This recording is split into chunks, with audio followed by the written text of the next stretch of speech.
So Dr. DD, I heard the king, Alexander the Great, his horse had a very important role to play in his life. In fact, as per ancient Bharat history, the Ashwamedh Yaga, the horses played a very significant role in sort of the yaga that they performed. The Macedonian kings, the Bharat kings, all of them believed that the horses were very vital. Is that true? Yeah, let me tell you quickly about Ashwamedh Yaga. The word Ashwa means horse. So, in those days, the kings used to show that military might by carrying out this Ashwamedh Yaga. What is that Yaga? So, they will send their horse, so it will go all over.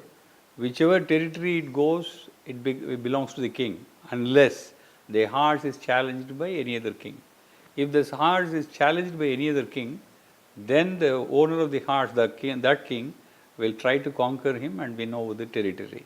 Then after this Ashwamedh Yaga is performed, then there is a procedure there by which the horse will be buried. Before that, the night earlier to the day when it was buried, the queen will sleep with that horse. That's a kind of a ceremony.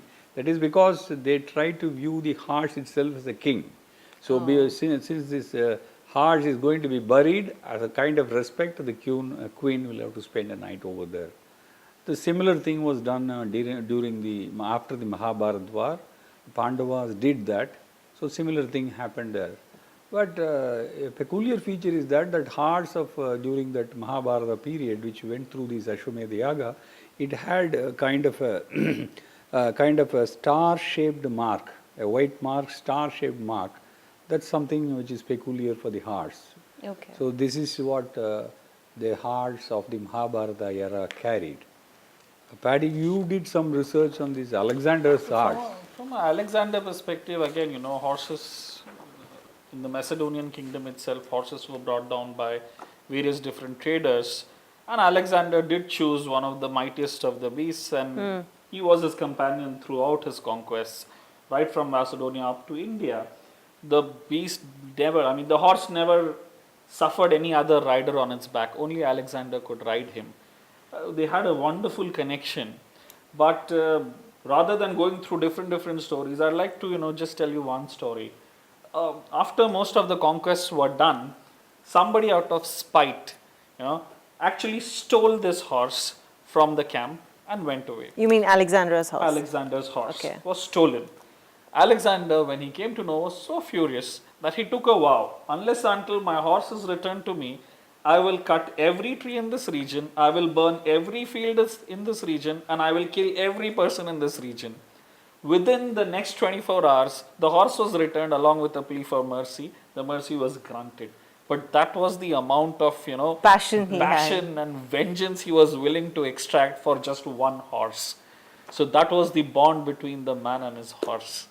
Yeah, not only that, the horse accompanied him throughout his life. All the wars it has won for him. In fact, that is the horse that brought him to India. They were inseparable companions.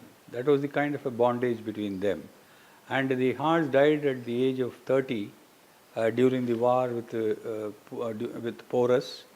And Alexander created a very big city named after the horse, and he created a memorial, which is even today it's located in Pakistan. And that kind of a bondage is something which is unique. And you know what? Alexander's horse also carried the star-shaped white bindi on its forehead. This is something unique. We don't know, is it a coincidence? It's a strange coincidence. So all descriptions of the horses used by the Pandavas in the Ashwamedh Yaga only raises my list of questions. So was it a reincarnation of the Yaga? Was it a karmic connection? What ancient secrets were related to it? So I've just got more questions for you, Dr. DD. As usual. Yes, all these questions are answered. It'll be interesting. I am personally happy that your attention is turning towards this Indian mythology. So all your questions are genuine, valid, and we address all your questions. So please grab your copy. For a change, you have to read the full book. You cannot read the executive summary and stop it. And yes, okay, so you and Paddy want me to pick up Indus Challenge and read it cover to cover. Absolutely.